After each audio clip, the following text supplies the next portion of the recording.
Shalom and welcome to NeshamaCast, exploring Jewish spiritual care today, brought to you by Neshama, Association of Jewish Chaplains. I'm your host, Rabbi Ed Bernstein.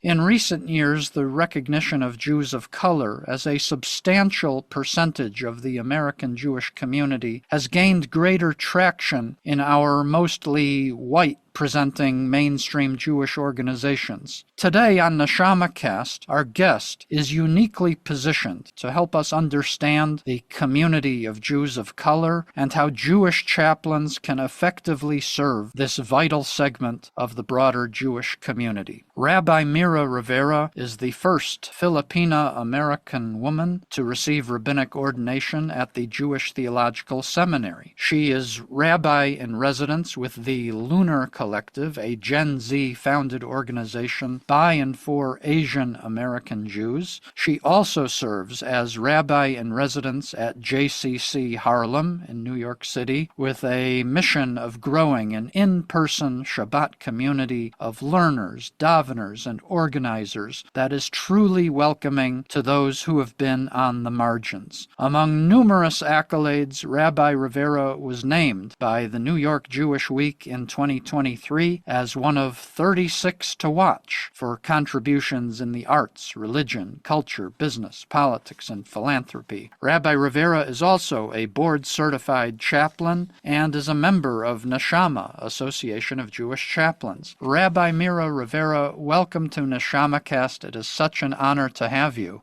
Thank you so much. I am amongst my own. Rabbi Rivera, I've asked all of our guests on the NeshamaCast to share a bit about their backstory and the path that led them to their professional work. In your case, your origin story is closely intertwined with the work that is the focus of your rabbinate and chaplaincy. Could you please start by talking about where you grew up, your family of origin, and any spiritual and religious foundations that you built on later on in your adulthood?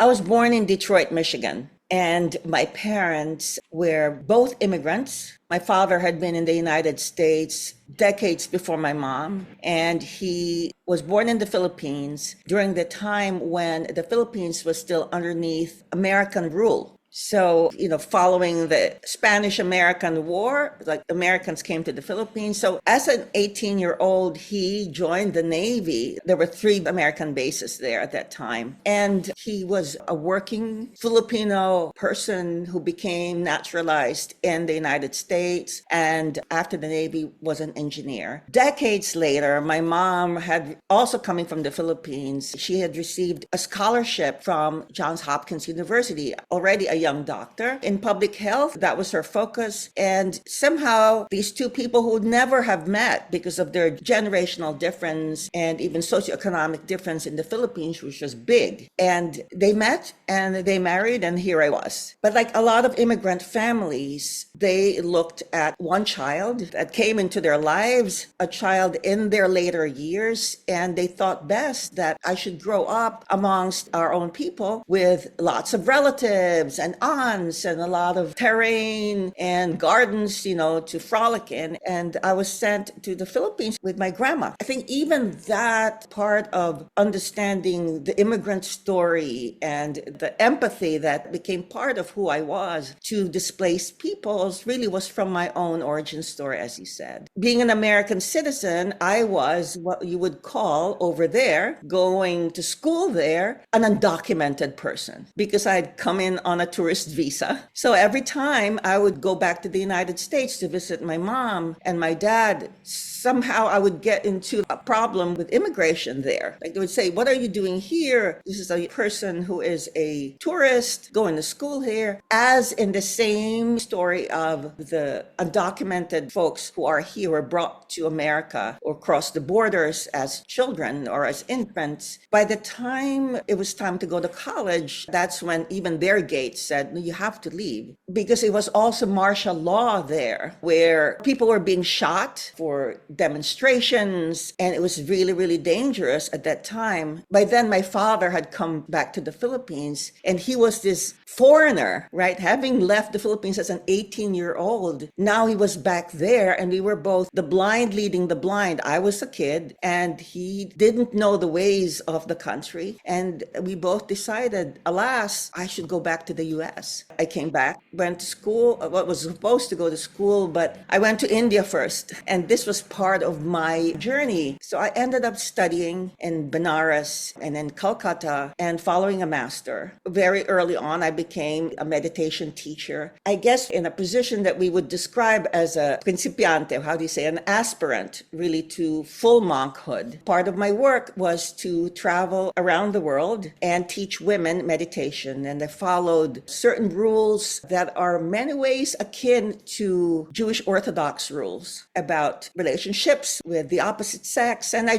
taught women. That was my mandate. Community organizing, I guess, was what we would call what I was doing. I found myself posted to the Middle East, and with Israel as the place for R&R. In one of my off times when I was not teaching, when I said, okay, Mira, you work hard, you're always at it, you're in Jerusalem, go. I found myself on the Mount of Olives one day, and it was around evening. It was time for meditation, and I found a spot to sit and meditate. And when I finished meditating, I opened my eyes, and I was there looking at the Dome of the Rock. And I thought, I should go over to the old city, not knowing what I would encounter. And the next day I did. And I saw the kotel, I saw the mechitza, the divider. One side, the men were praying, the women were praying, and I totally understood that. In those days, the chairs were right up at the divider in the women's side, and the women were praying up against the wall. And all I wanted to do really was go to the wall and just embrace. It felt like this strong pull, but I knew, I said, Mira, you understand this. You are not of their people, but you can sit by the divider. I sat, I had modest clothing already, as it were. I had a head covering, as it were. And I sat there and I just closed my eyes to do, again, my afternoon, early evening meditation. And all I did was cry. I just wept and wept until there were no more tears to come out. And that really was pivotal for me. But all I knew was I felt like I had come home. The aftermath was, I thought, okay, what do you have to do now? I knew I had to end what I was doing. I knew I had to come home and fix the rupture that I had inherited from my parents. My parents were no longer together, and to get to know my mom. In many ways, the path to healing started. That moment made it happen for me. Your family of origin, is your family Catholic? So what I understood was my father was Catholic, right? Mm-hmm. So I didn't grow up with them. I didn't grow up with my parents. I was raised by my grandmother, my maternal grandma. And in our house, there were no Catholic icons. I mean, the Philippines is an 80% Catholic country. And I was sent to a Catholic parochial school. But our house had nothing, which was already curious. And there were anomalies. My grandma didn't go to church. When there would be campaigns to pray the rosary, she made a lot of noise and was disruptive, and she would leave. And I would hear adults telling me things like, oh, your grandma is Judío. Judío was Spanish. Spanish was the second, third language of the Philippines, and it meant she's a Jew. And I thought it was hateful because the way they said it often was accompanied with a pinch or an arm grab and a hiss. But what I didn't understand then was they were actually telling me, your grandmother is Jewish. And I will not understand that until I applied for rabbinical school. Tell more about that. This is fascinating. I was a New York person. I came back to the U.S. I said,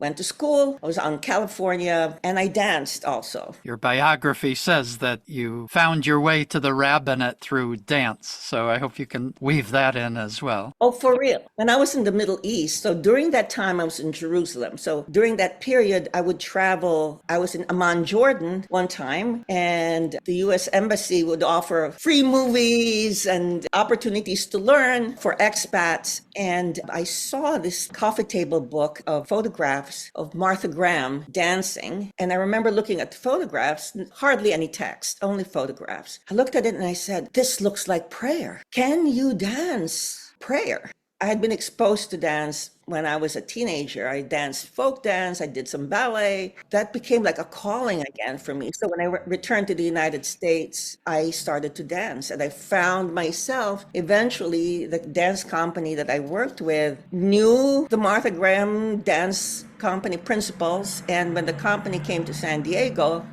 there we were, and I saw it from the balcony, from the cheap seats. My whole company were watching, and I said, this looks like prayer, and I was so drawn. So I came to New York, but I really wanted to dance for Graham, and at the Graham School was one choreographer named Pearl Lang. So Pearl was Jewish. She had her own company, and she had pieces that she had choreographed called Tehillim, Sephardic women, and she was working on this opus called Dibuk, and I remember going to her and saying, can I dance for you? And she said, oh, Mira, you're a noodle. I was not strong. I was very slight of body, but a Japanese American woman choreographer and regisseur for Martha took me under her wing. Her name is Yuriko Kikuchi of blessed memory. And the conductor of the orchestra that would play for the Graham Company was my neighbor. So they were my mentors. Pearl Lang, who told me, when I finally told her my story, she said, Mira, you should write about this.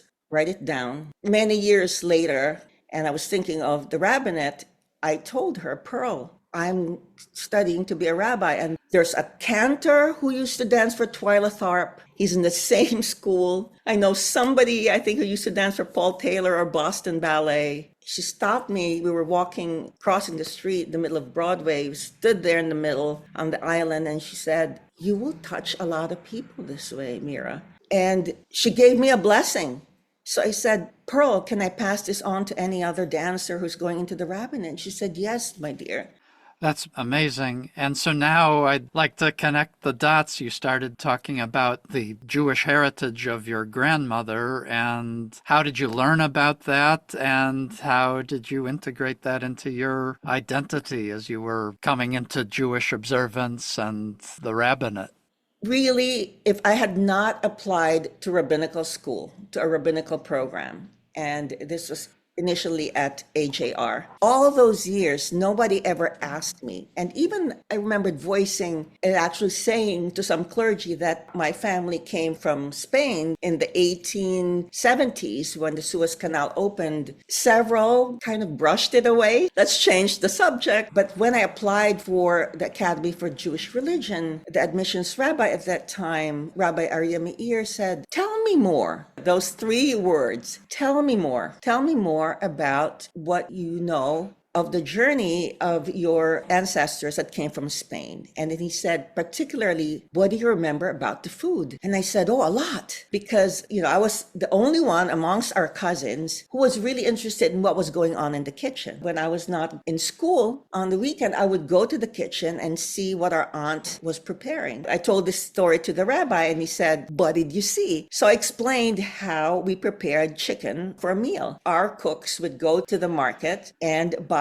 live chickens and bring them home, like one hand here, one hand there, like holding the legs and flapping. And I watched. And so as I was describing the process, he said, that shocheting. I said to Rabbi Meir, our cousins in Israel said that. They told me this because once I related the story, they said, Mira, you're Sephardi. That's why you have such passion with Judaism.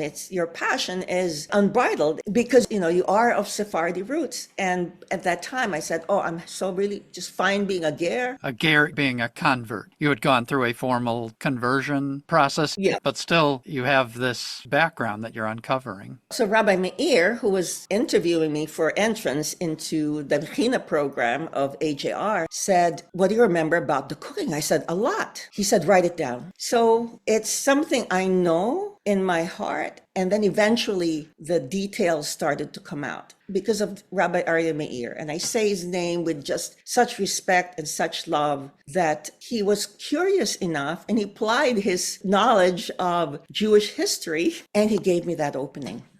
So Now people approach to me for conversion. They're inquiring, and I am more curious about the broader story because of my experience. As a rabbi now, what I would call a gift of curiosity so that I can help the person approaching me uncover their story, uncover the longings behind the longing. One of my chaplain mentors, Rabbi Nathan Goldberg, he would always say to me, what is their need? But behind the need, what is their hope and what are their resources? So I would always look for that. So I want to fast forward into your current day work, and I'll set the stage with this. It's today as we're speaking, it's May 6th. A few days ago on May 1st, I went into my office at Boca Raton Regional Hospital, and I turned on my computer, and these reminders popped up on my computer calendar, and it said that the month of May was both Jewish American Heritage Month and Asian and Pacific Islanders Heritage Month. The people who designate special themes for each month have historical reasons for doing so, but the convergence of both this month is striking because you embody both of those themes. Can you talk about that and also specifically about what you do with the Lunar Collective, what Lunar Collective is as an organization, why it exists, and what you do to support the people in the organization? The confluence of events, right? The confluence of these commemorations is just a gift for us. In general, I sense that when people look at us or people who are not of their ethnicity, like we often are looking at the other or they all look alike, but there's somehow this blurring of who we are. And I actually sense that even as not even focusing on us. The chaplaincy that I learned and I continue to be dedicated to practicing has been a gift in bridging that, right? In bridging that tendency that we have to not go into the difficult of who the other person is. In 2019, the origins of Lunar came from two young people, Jenny Rudolph and Jen Schlossberg, who called each other, both from different campuses in California, checking in with each other and asking each other, are you the only one like me in your campus? And eventually they said, let's put together a message on social media. Let's see how many of us are out there. They thought 5 would answer. About 50 people answered. And out of that grew an artistic team that put together a YouTube series called the Jewish Asian Film Project. They got some funding for that. Basically, it was young and older, and elder Jews who identified also as Asian, talking about being Asian and food and Jewish ritual, but placed and crafted together in a colorful, spicy, and well-edited and engaging way that became, for me, a revelation. And I saw people like me, and I saw young people who looked like my own children.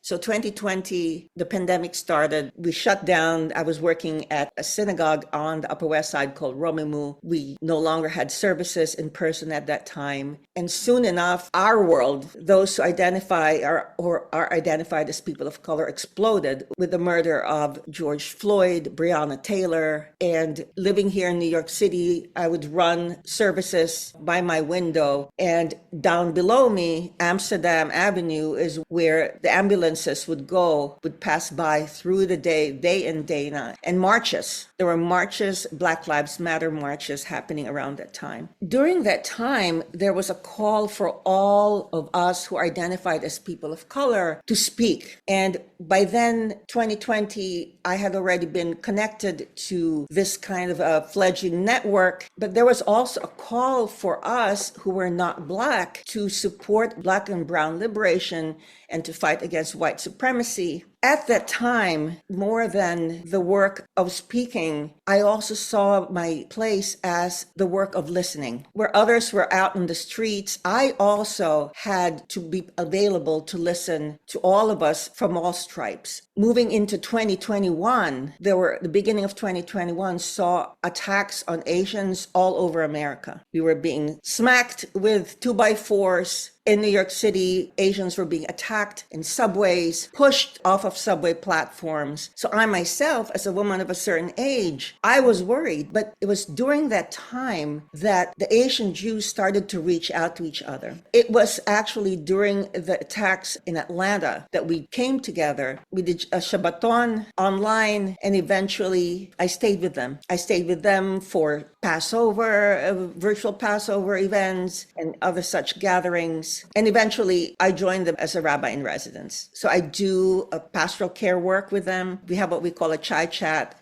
which can be a study session, and it could be also like a pastoral one-on-one in person or on Zoom. I love the play on words because chai is spelled C-H-A-I, and it can also be pronounced chai, meaning life in Hebrew. Isn't that great? It's a great synergy there.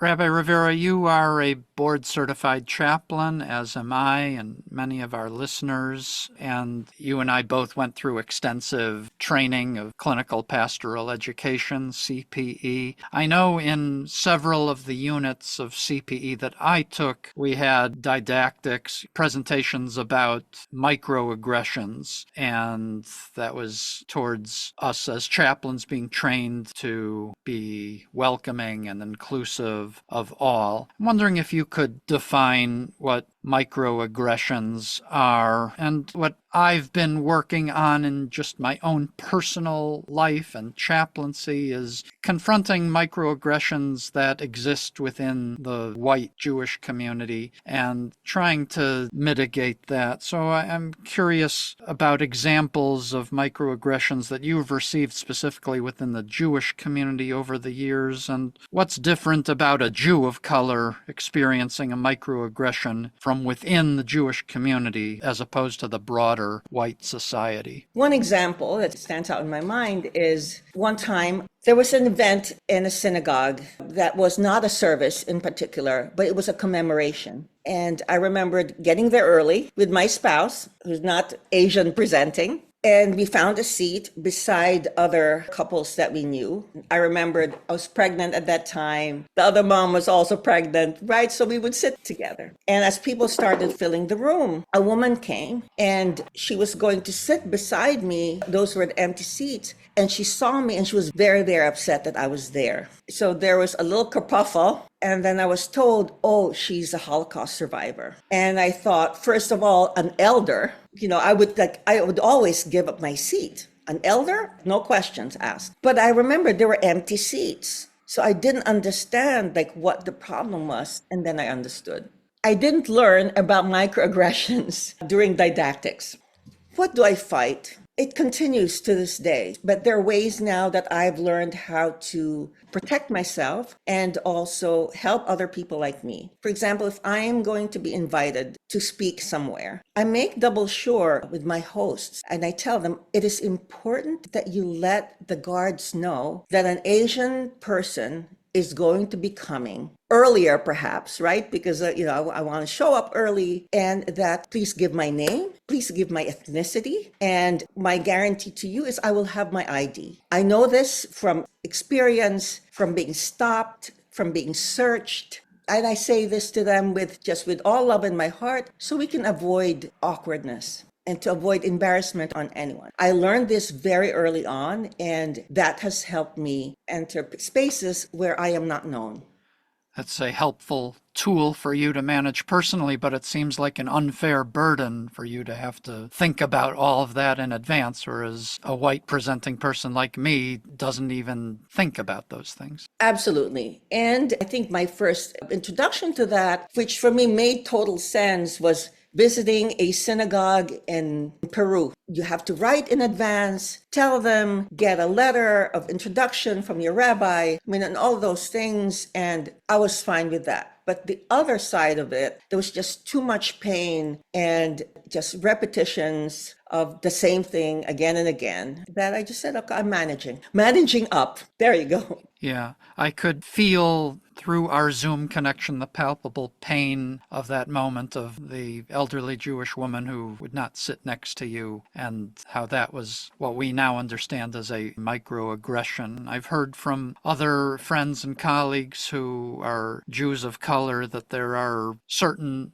specific microaggressions that are experienced within the Jewish community, like people coming up to, say, an Asian American person and saying, "Are you Jewish?" or "When did you convert?" or something like that. So I'm wondering if you can unpack that dynamic, and what are ways in which white presenting Jews in quote-unquote mainstream Jewish institutions can be more sensitized and really embody inclusion and welcome. Bag searches. Bag searches should be equal across the board. This is the protocol. You should look at everybody's bag. I should just add, we're in a day and age where it's becoming more of the norm to have extensive security at synagogue. It's unfortunately a product of our age right now. It wasn't always the case. So security, I think, is one major manifestation. It's the first meeting point when people first step into space. So let's say after security, you're in the sanctuary. You already described one situation, whether it's in a service or at Kiddush or a preschool family or parent event. What are some things that we should be aware of in those situations?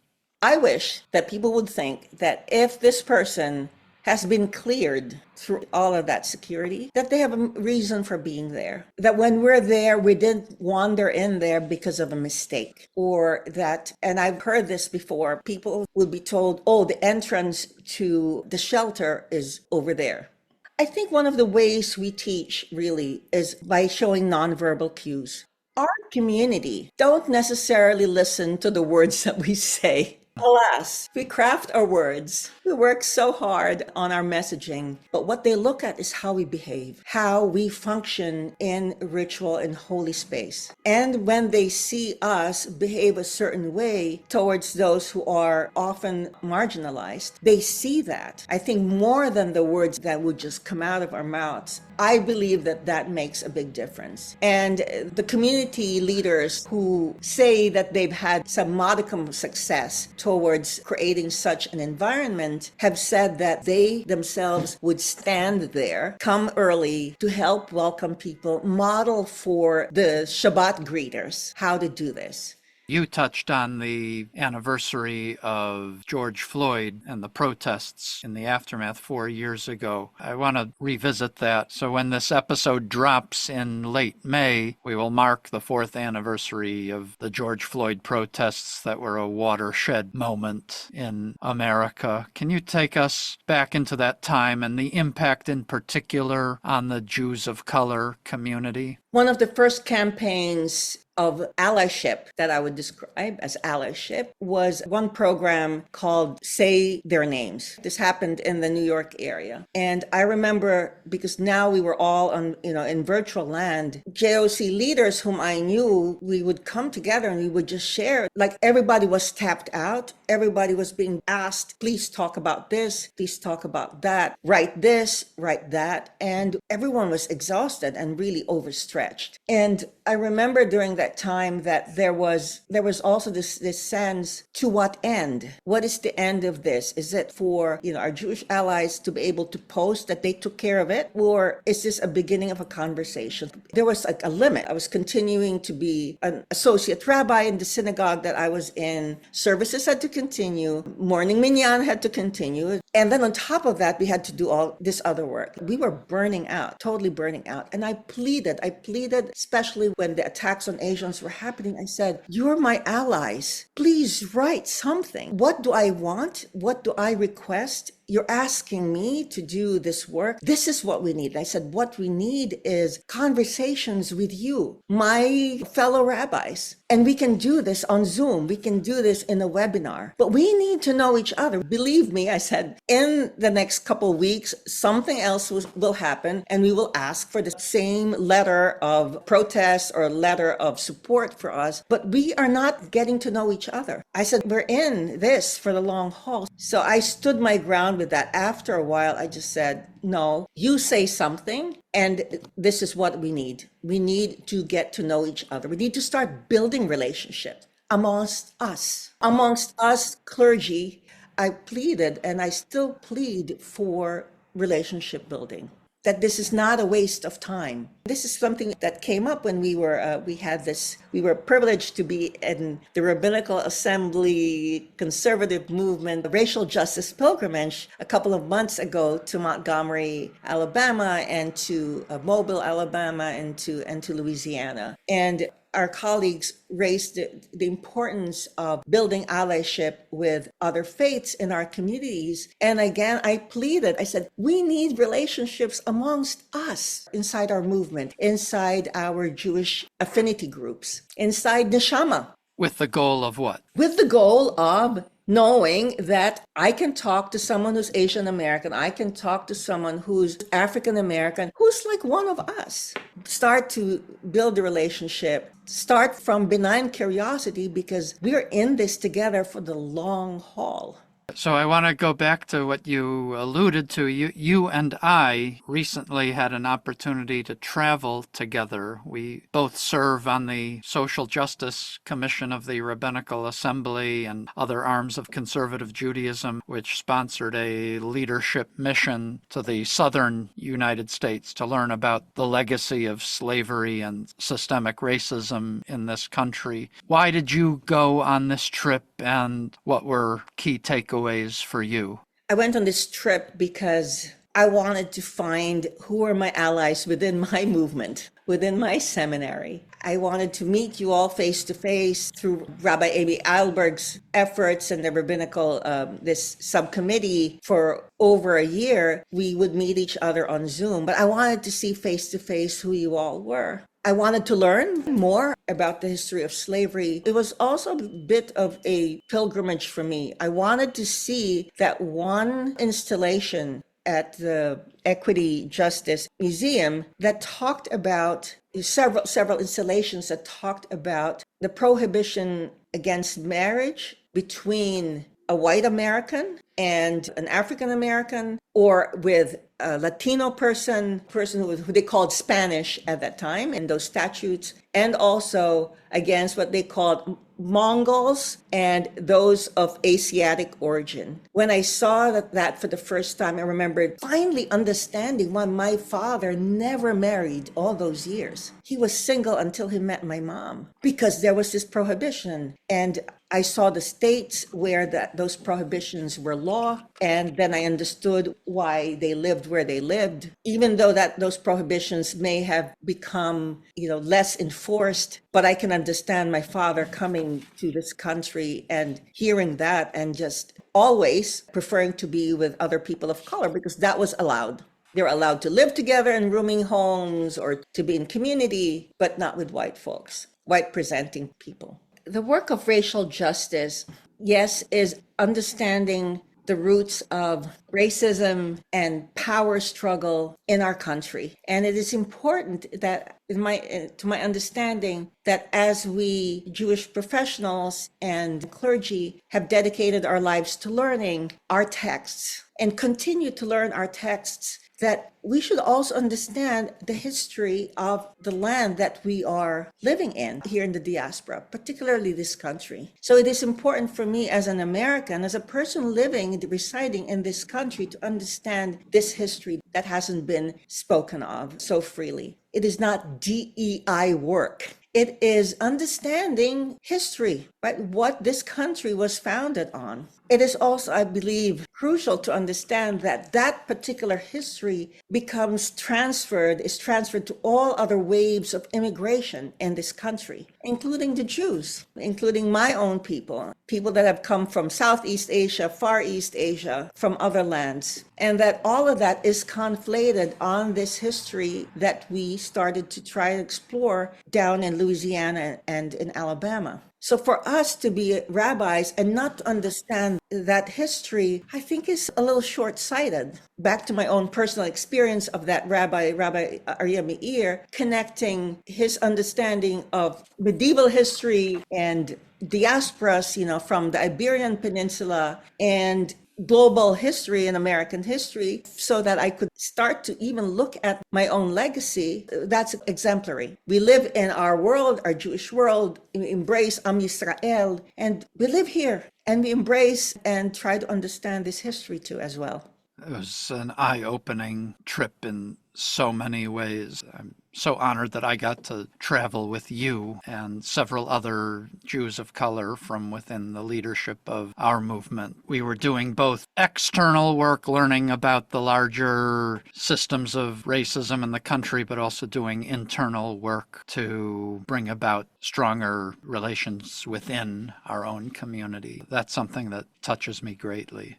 I'd like to get into your work at JCC of Harlem. What do you bring to this work as a chaplain? And in particular, if you can share specific anecdotes about how your presence as a rabbi and chaplain has enhanced the lives of the community you serve. For me, the dictum of tell me more is part of my mantra. Tell me more, I say to the families that have been going there for many years. So this was a phenomenon of Jewish families moving to Harlem, at least in my time, as when we were raising our children. I remember in the early 90s, we heard people saying, oh, now is a good time to move to Harlem. Now is a good time to buy. Now is a good time to rent. And there were people that did move there. And then now their children are getting older and more families are moving. Israeli families are moving there. A lot of the work that I do is particularly with many families that are of multiracial ethnicities together, is to find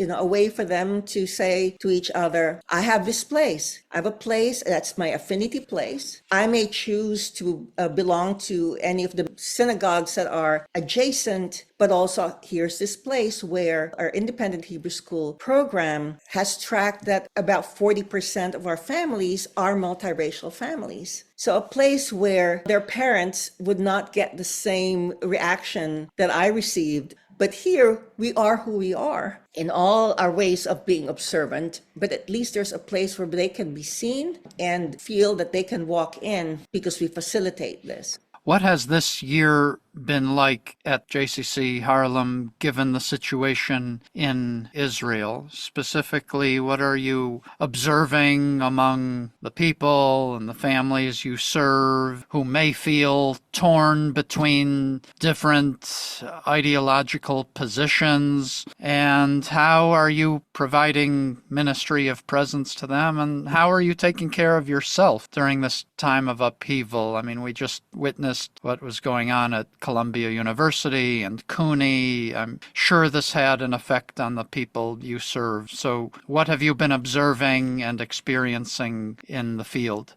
When October 7, when the massacre had just happened, it happened to be the morning of Shemini Atzeret for us. And to sing Hallel or not to sing Hallel, that was like our first challenge was, what do you do? The Psalms of Thanksgiving, we say on Right, holidays. the Psalms of Thanksgiving. And we said yes. It so happened we were also celebrating a child who will have a first haircut around that same time. And we said yes, we celebrate because our community is in front of us and we celebrate. Our first gathering with families who had relatives in Israel, or Israeli families, I remembered one of the families said, oh, this is like a shiva. And it was like a shiva. We set up the chairs so that we could all face the common space where the kids were at play. And we gave presents to each other. And eventually there were people who stopped coming. There were people who kept coming. But we noticed that it became lonely because people were afraid of us being a Jewish community center in Harlem. They were afraid of being in a space that was Jewish, period. And the way we are constructed is, we have clear windows. We are like a storefront on a side street.